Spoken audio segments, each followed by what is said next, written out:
अस्सलाम वालेकुम गाइस। आज हम बना रहे हैं चिकन आलू। इसके लिए ये हाफ़ के जी चिकन है जिसको मैंने अच्छी तरह वॉश कर लिया है। ये अदरक और लहसुन का पेस्ट है। ये प्याज है एक बड़े साइज़ का जिसको भी मैं चॉप करूँगी, हैंड ब्लेंडर में डाल के कर लेंगे।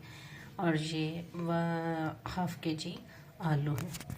तो इसके लिए गाइस ये हम पहले हैंड ब्लेंडर में ये प्याज जो है इसे भी चॉप करना है। इसको हैंड ब्लेंडर में प्याज को अच्छी तरह से चॉप कर लें क्योंकि शोरबा बनाना है। हाँ जी गाइस, ये हमने प्याज जो है उसको हैंड चॉपर में चॉप कर लिया है और एक हाफ पैली ऑयल में हमने इसको डालना है।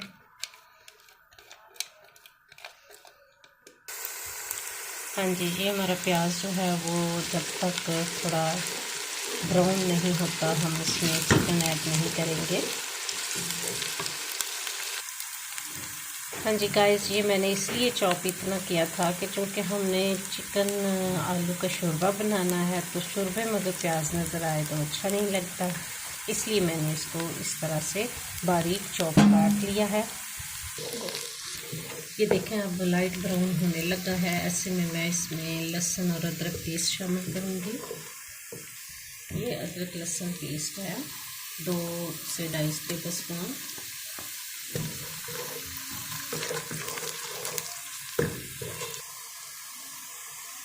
हाँ जी, ये देखें लाइट ब्राउन हो चुका है। अब मैं इसमें चिकन ऐड करूँगी।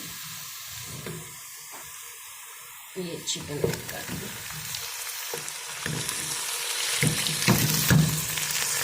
हाँ जी नाज़रीन, ये मैंने फ्रीज़ किए हुए थे टमाटो और इनका ऊपर से मैंने छिलका उतारा है। छिलका कोशिश किया करें कि टमाटो का छिलका जो है वो आप लोग यूज़ ना करें, ठीक है। ये गाइस देखें हमारा चिकन ऑलमोस्ट फ्राई हो चुका है। अब हम इसमें ये टमाटो शामिल करेंगे। 2 अदर टमाटो थे और अब इसको भूनेंगे। 1 से 1.5 मिनट टमाटो डालने के बाद ये 3 से 4 हरी सब्ज़ मिर्चें थी तो इसमें ऐड करें। 1 tablespoon red chilli, 1/2 tablespoon mustard powder, 1 tablespoon salt and half. अब इन तमाम मसाला जात को अच्छी तरह से भून लें। आज हम जो रेसिपी ट्राई करने जा रहे हैं वो है आलू और चिकन। आलू और चिकन बहुत मज़े का बनता है और इसका शोरबा भी बहुत लजीज होता है।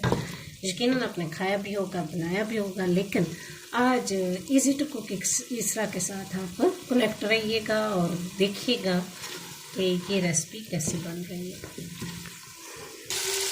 चूँकि हमने इसका शोरबा बनाना है तो लिहाजा इसको इतना हमने भूनना है कि ये मसाला यकजान हो जाए और जो शोरबे में सारी चीज़ें नज़र नहीं आए।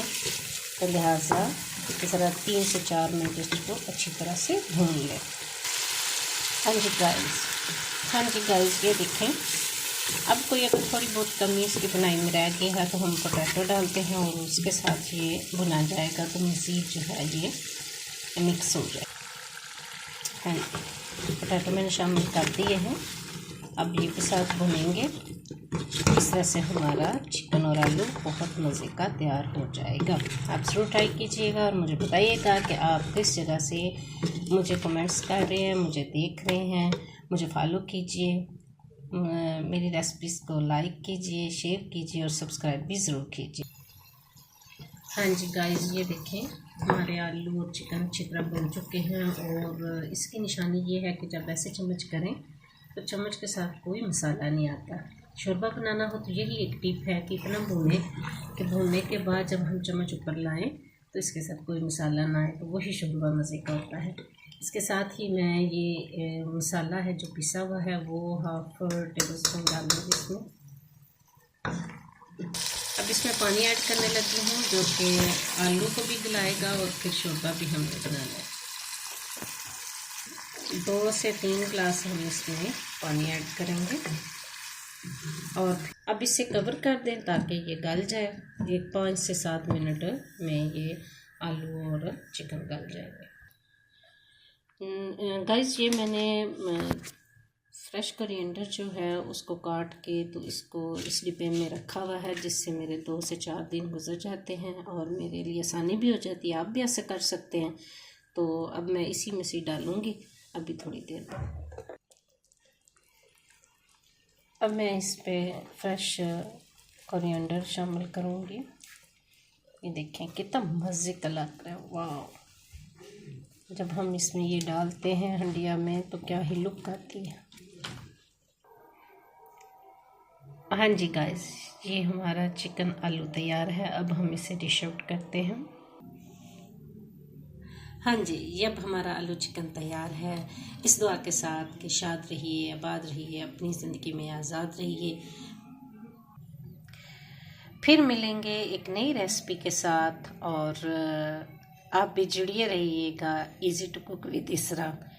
और उम्मीद करती हूँ कि आप मेरी रेसिपी को जो है वो ज़रूर फॉलो कर रहे होंगे, पसंद भी कर रहे होंगे। और अगर इस रेसिपी में भी कोई नई बात सीखने को मिली हो तो ज़रूर कमेंट कीजिएगा। बहुत शुक्रिया कि आप मेरी रेसिपीज़ को देखते हैं। अल्लाह हाफिज़।